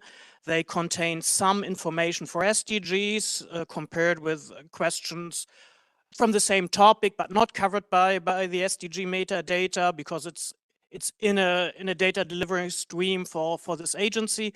Some we deliver via Eurostat and the OECD. So we have various ways of delivering this data. They are not really set, not for every indicator the same every year. So as long as we do not have this kind of fixed structure, and we can rely on that, we have to deliver the same thing every year, or at least in a certain period of time. Introducing SDMX for all SDG indicators, I think, is not a question for us. We already use it, for example, when communicating with Eurostat to deliver specific data on this channel, but having a full set of SDG indicators via SDMX, I think we need much more structure in the system until we have up to now. Second, geospatial data. I have mixed feelings on that. On the one hand, we are a big user, and we cooperate with our National Geographic Institution that processes satellite images for us and so on. On the other hand, we saw it in the SDG process that we received ready-made data for Germany from some custodian agencies with the question, do we accept or not? And as soon as we said, no, we don't accept because we have other information for Germany, we instantly got an email, please justify why your information is different from ours. And I think that's contradicting the decision that country data should be used to report the SDGs. Now we are more and more becoming in a situation where we have to justify why our country data is different from the data produced by an external data producer. So that's why I have some mixed feeling with geospatial data. My second mixed feeling is that they're not the magic portion. So I think we have to carefully consider where it's useful for us as statistical office to use them, how to integrate them in existing statistical processes and statistical existing systems, as we do have even even accepted on global level. For example, like the system of environmental economic accounting ecosystem accounts, where we of course use geospatial data and combine it with other data sources we have to produce our accounts. But I would be rather careful just to hope that we only process geospatial data and that will be our SDG indicator. I think there's much more we have to do, much more we have to take care of, and be careful how we integrate this data into our production processes. So I always say geospatial data for statistics, for reporting to the SDGs, and not geospatial data are the rescue of the SDGs. Thanks a lot. Thank you, Sven. We've missed you. Yeah.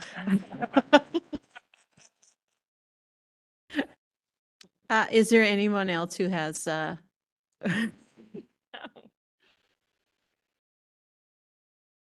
Okay, I see nothing else. Danielle and Mary, do you want to respond to Sven's comments? We'll start with Danielle and then Mary. No, mine is quick. Yes, we agree on the need for a structure. As statisticians, we love our code lists. We love our structured content. We don't really want surprises. So that's just why SDMX is behind that. You have a structure. You know what is coming. So implementation in Germany, I believe Eurostat has a standing mandate for countries to follow that standard, to report on the structure. But when you open up to the world at UNSD level, we don't have that mandate. It's more of a voluntary kind of process, and we're trying to see what countries can do with it. Just pick up examples. So with, for instance, Eurostat for the next week SDMX, there is a capacity building activity. Eurostat is engaged in promoting the use of the tool, but that they cannot do that in somewhere in Africa or somewhere in Asia because we don't have a strict mandate of implementation. But what we're trying to do is to showcase that it is working if we follow it to a certain extent. Yeah, thank you. Thank you for that. Thank you, Sven, for those comments. So I see you're starting to shape the paper for us, so I think we'll take you as a volunteer. So firstly, yes, you are correct. We can't just take geospatial information and say we have fulfilled that indicator. Just again, from our own experience in Ireland, we work closely with the Mapping Institute and we develop indicators with them because we don't have the Earth observation expertise within the statistical office, and it doesn't make sense for us to be reinventing the wheel when this is already being built up as expertise in the Mapping Institute. The role of the WGGI in promoting the geospatial roadmap and helping countries to implement it also emphasizes working closely with the mapping institutes. And you're right in terms of the global database, because just anyone who knows Ireland, we have lots of rain and lots of cloud cover. So there's very few days when a satellite can get a picture of what's happening on the ground. So for the 2 or 3 weeks in the summer when we do get satellite data, we find it difficult to look at change over time. So we're quite restricted in terms of Earth observations. But there are, as we've said, risks and opportunities.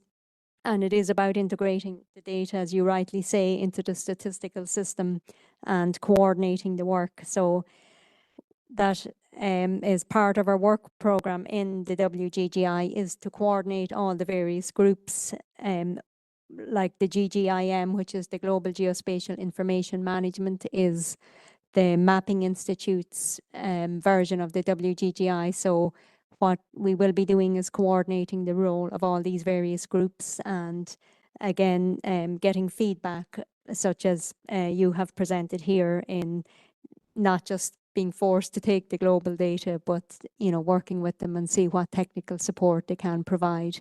And again, just to emphasize the geospatial roadmap about adopting it in the countries, and the WGGI hopes to provide all the support the countries need to implement it. Thanks again. Thank you, Mary. And I think I neglected Sarah. She had her flag up, so we'll let Sarah jump in here. Thank you. Just to conclude this thing about SDMX, I think what we really, as countries, what we would really need was for the custodian agencies to be able to work with maybe not UNSD, but the custodian agencies, and have a bigger group of custodian agencies that could actually receive data in SDMX format for countries to be able to prioritize starting the work on it. I think that's what Sven was aiming for. So I think it's more the custodian agencies than the countries that has a job to do here. Thanks. Okay, thank you very much. And agreed, Sarah. I think it's now in the custodian agency's hand. So we have concluded this item, and we're going to move to item 4 on our agenda, which is data availability review, indicator refinements, and metadata review of the SDG indicators. And the first presentation is by Daniel for data availability review, tier reclassification, and indicator refinements.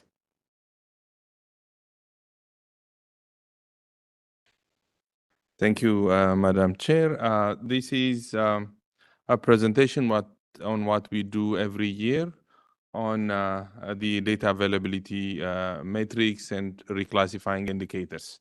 As you know, the SDGs have tiered classification level for indicators. So we no more have tier 3, which is a good thing.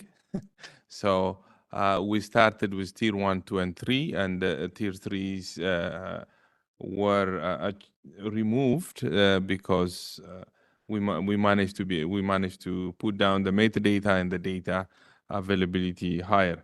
So right now we have tier 1 and tier 2. So we are also aiming for tier 2 to disappear. So all the tier 2s will become tier 1. This is the methodology we have. So 50% coverage, population and coverage as you see here. And those which are below will be classified as tier 2. So every year we've been graduating a number of tier 2 indicators. This year we have 11 unique indicators moved up to tier 1 level as you see them. 431, 4C1, 511, 631. These are indicators. 631, it's a partial upgrade. We have the industrial component that remains to be tier 2. This is something we do every year and also consult with custodian agencies who are reporting this data set. So it's the decision first involves us reviewing it and then getting it flagged and going back to agencies reviewing it, make sure that we're in sync. And then we presented it yesterday for our members meeting who will be approving our proposal. Normally, if it fits into the classification, it's an automatic upgrade. We might have few which needs some discussion back and forth, but most of the time we just use facts, so there's no negotiation about it. And these are the remaining 6. The other one we have, which is 411. This is an indicator which has in the framework 3 disaggregation levels. So part A will remain as tier 2 because it doesn't qualify with the rules of 50% coverage. Part B and C will be upgraded to tier 1. So this is an indicator from UNESCO. So how far are we now? If we originally started with 232 indicators, one was deleted in the 2020 review, I believe, and we have 231. From that, we have 226 now being reported. So this is a major milestone. We are 5 more to go. 5 unique indicators are remaining. This time last year, we were down by 12. So from 12, we are now 5. So more than 50% increment in the remaining indicators. One also hope is, hopefully in the next months, we will have to go down to 4 because the 1781, it's statistical, an indicator that measures statistical capacity, have been approved by the members a few sessions back, and metadata has been already submitted, and data has been submitted, but it was not ready for 29 September release, which is like the third quarter. So the next quarter, there will be data coming on this indicator, and it will be on tier 1. So technically, we will be down 4. So the 4 indicators that we don't have data are the following. So, and they're also classified by the custodian agencies. This is to update you where the agencies are standing. So we're hoping 1B1 is going to get some data coming in November, end of November this year. 522, there has been a movement there also, and there's data for 111 countries. It's in kind of the vetting process by countries before they get reported to the global database. 1132, we expect something to come in first half of 2024. And the last one is 1571. It's a multi-purpose indicator that is expected in Q1 of 2024. So our hope is all this data will be reported before we start the 2025 comprehensive review. So there is no contention or deleting them. So we're hoping this will happen, and then the next phase will be there might be tier 2, and the tier 2, how do we maintain the tier 2 going forward? So that's a separate discussion that will be held at the IAGs in the coming months. The other one is the refinement criteria. So we refine the framework as we go along, and there might be changes on the phrasing or the wording. So the refinement is more or less a minor change, but if it triggers some changes on metadata or methodology, that will be triggered back into IAEG-SDGs for extra review. So usually the minor refinements are implemented quickly. Just to show you an example for what happened this season, we had like 4 of them here. You see 7B1 and 1172. There is some change in the phrasing. In 7B1, you see developing versus developed reporting. It looks like a text change, but it entails a lot of grouping that we need to rectify because there's no official grouping as such for developing and developed anymore. So this needs further investigation. The working group is working on getting the right terms in place. The same is true for 1172, but the ones you see below 1761 and 1781, 181, they are more of like a osmotic change, so they just get approved right away. But these are changes that custodian agencies submit and bring it for approval for the IAGs. So this is a brief update on the availability and refinement. Thank you, Madam Chair. Thank you, Daniel. Should go to the right page. The next is finalization of the metadata subgroup work and outstanding metadata by agencies, and Heather is going to present to us.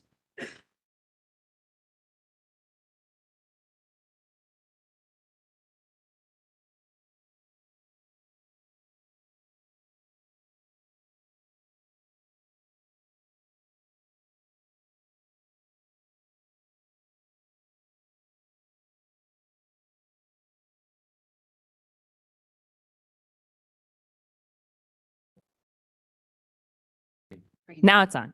Woo, yeah, woo. Wake up, wake up. Okay. All right.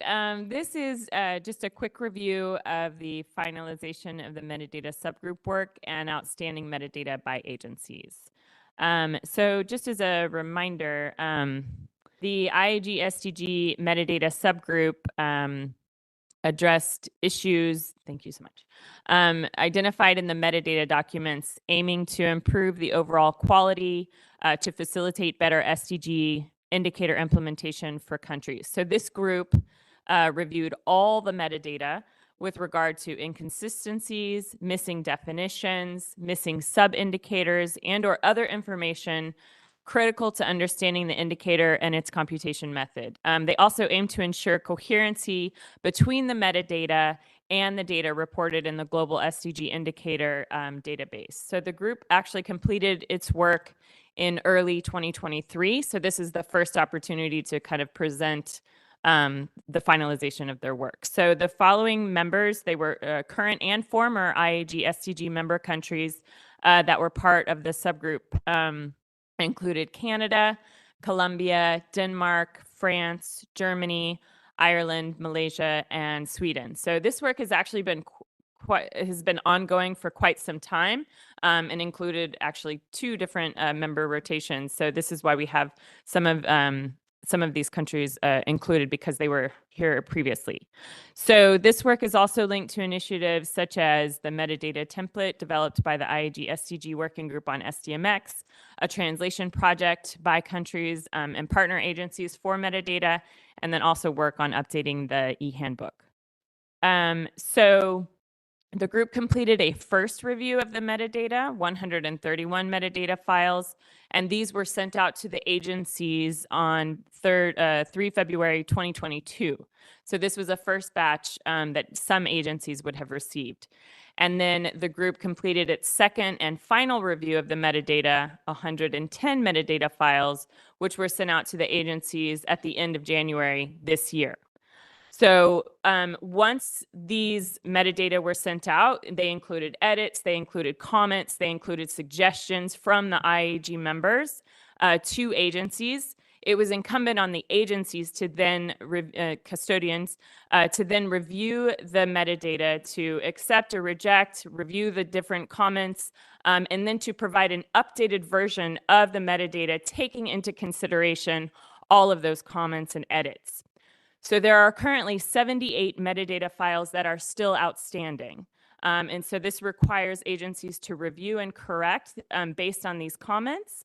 And we have about 15 from that first batch and then 63 from the second batch. So here they are. These are the different, this is the list of the 78 metadata files from both batches that are still with the agencies. So all of these presentations will be available online, so you can go and check out and see if there are any metadata that you need to review, or that maybe you have reviewed and perhaps we have an error here. So we'd really appreciate all of the agencies paying attention to this list and also really taking this on to finalize the metadata that's under your responsibility. And here's the rest of the list. And so related to the comments and the edits that the IAEG members provided, we have some reminders for the agencies on what it was that the IAEG members were really paying attention to. They were really trying to make sure that any missing sections actually were completed. They needed to also make sure that the metadata refers to the series in the database, that the units of measure are correct, where possible and applicable, making the method of computation a formula. A lot of these corrections and things were also to make sure that the metadata could be machine readable and also used for different parts of the website, the global database website, because there's also a new section on metadata that takes this information from the PDF and makes it on and puts it online. So these are just reminders to the agencies of what you need to look out for and pay attention to when updating the metadata.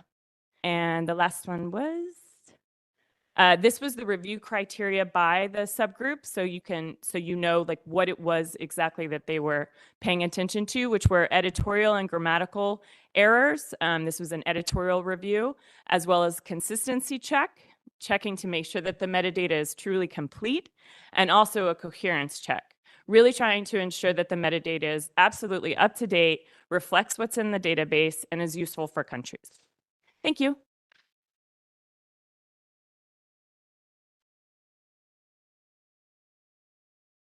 Thank you, Heather. Our next presenter is Hernan Epstein from UNODC to present on UNODC indicator metadata updates for review. So Hernan, you can either sit here or you can go up to the podium if you prefer. Okay. Just be real close.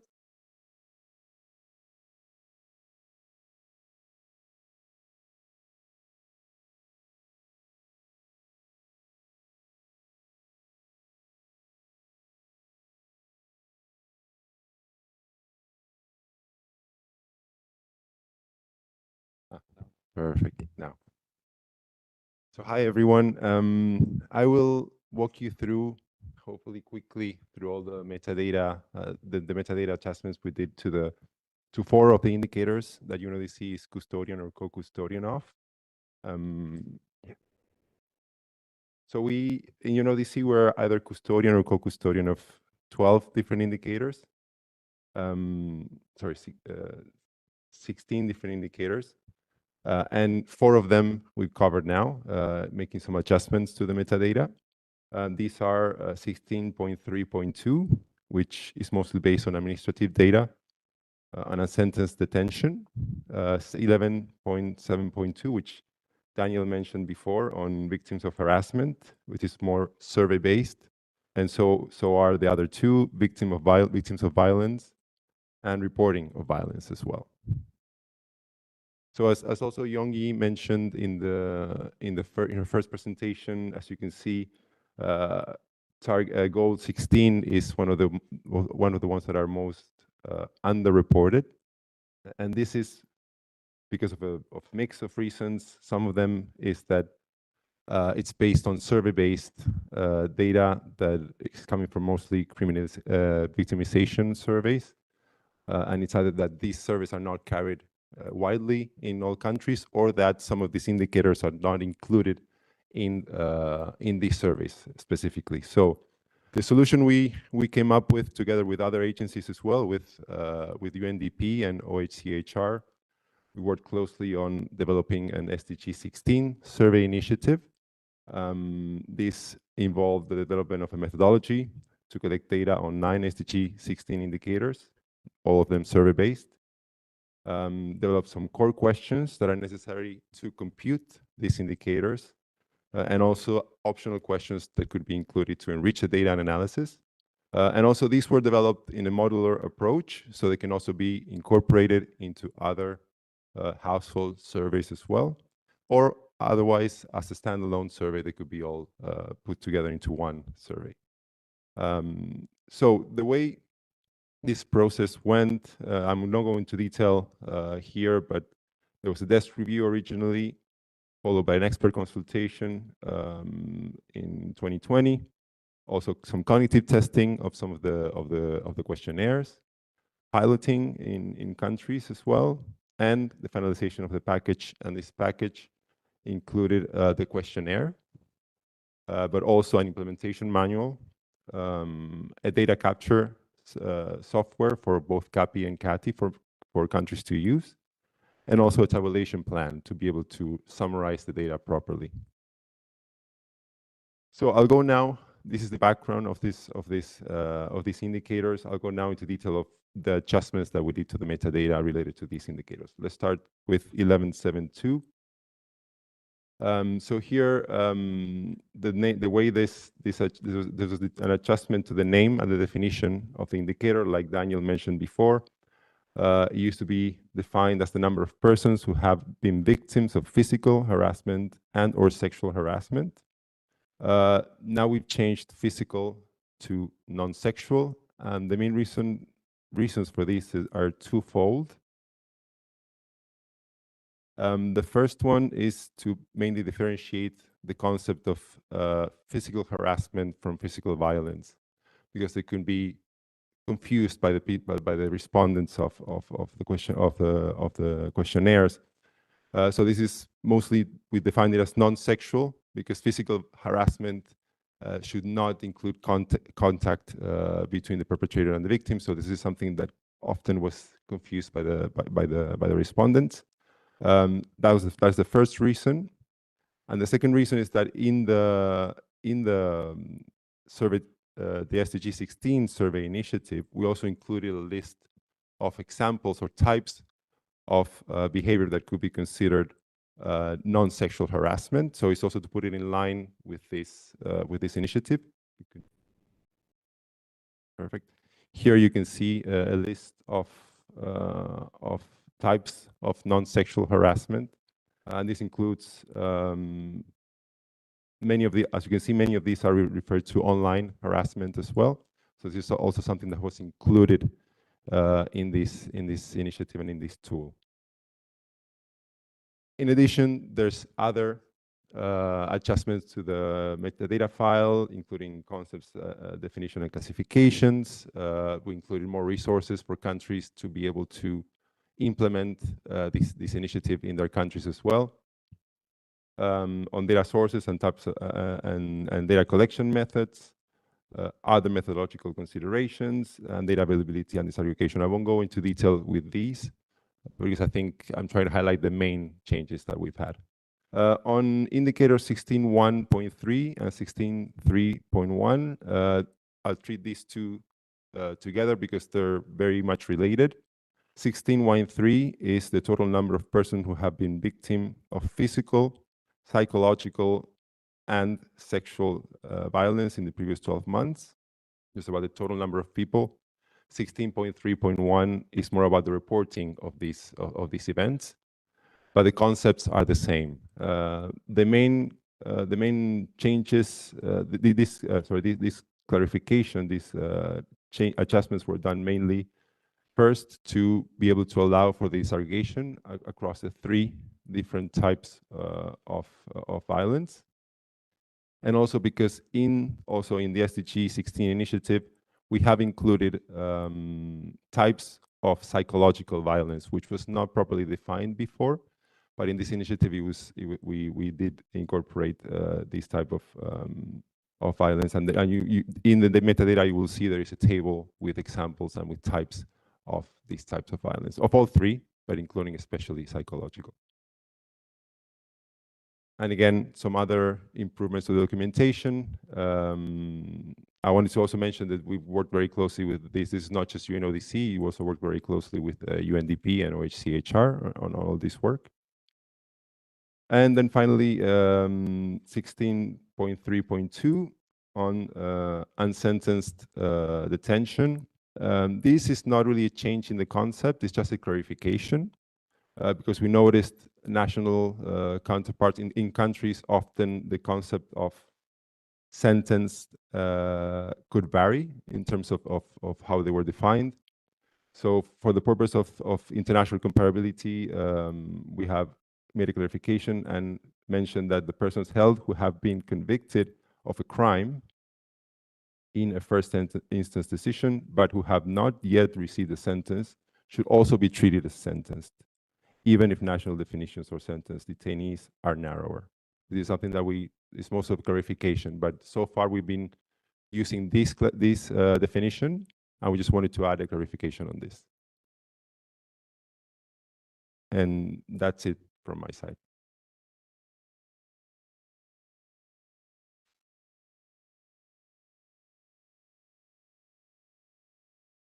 Thank you, Hernan.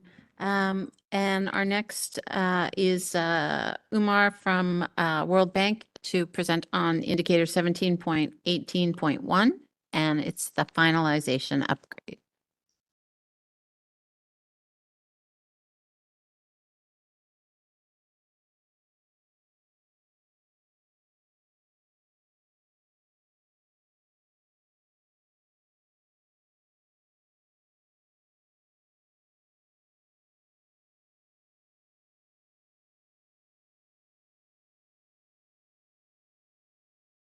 Thank you.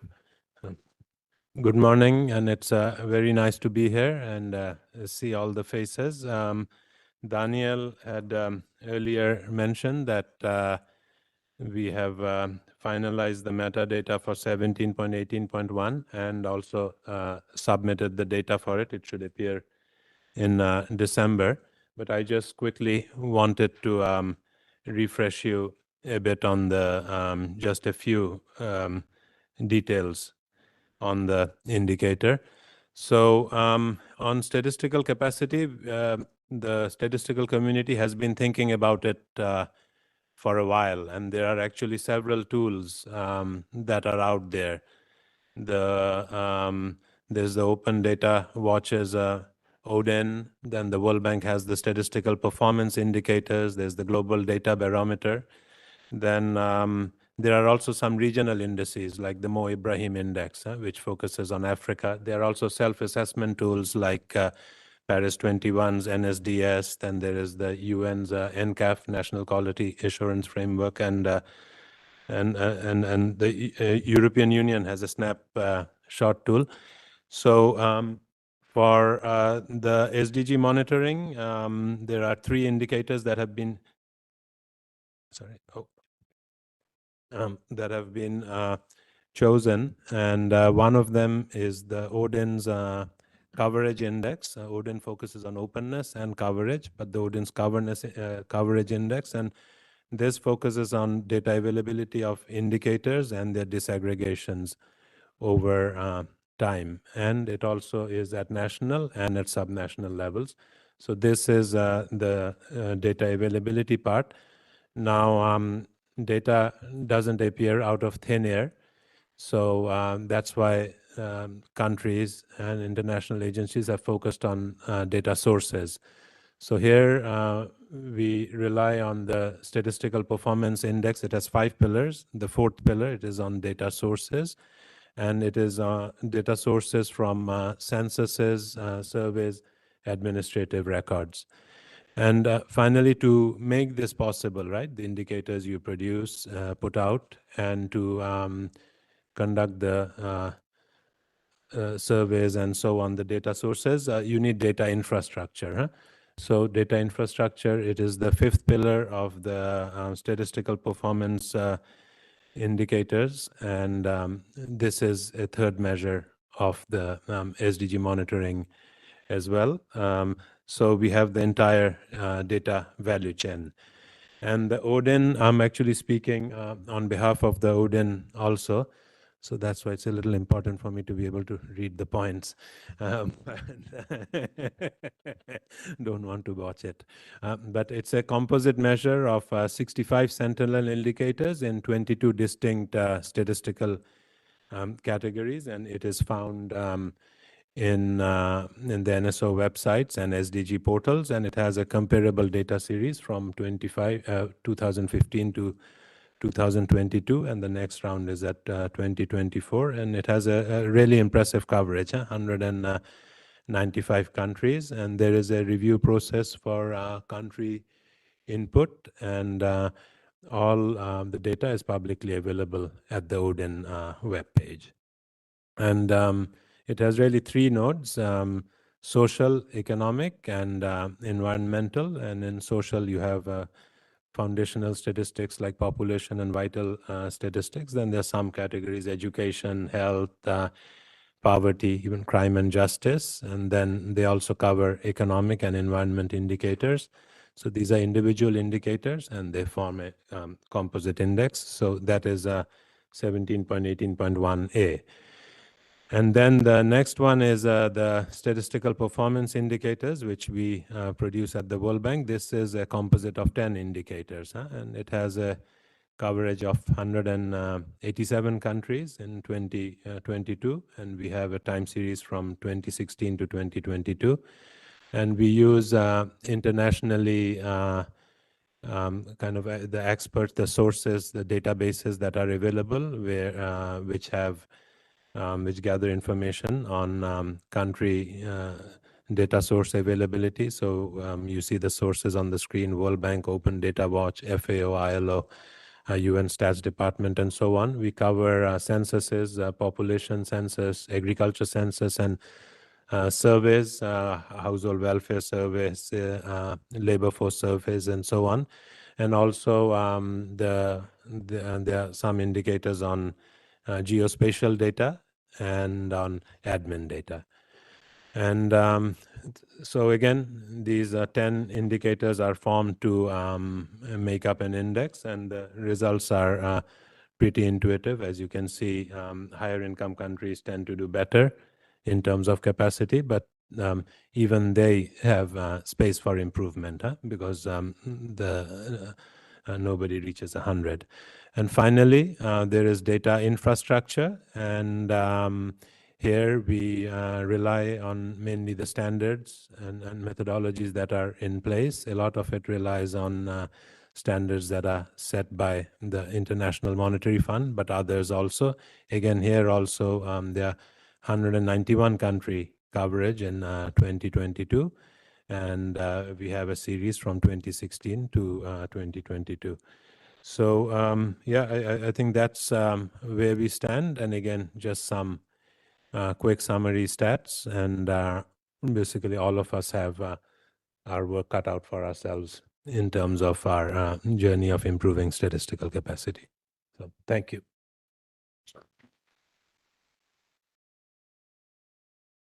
Thank you, Omar. We're going to pause here for lunch, and I believe we need to be back.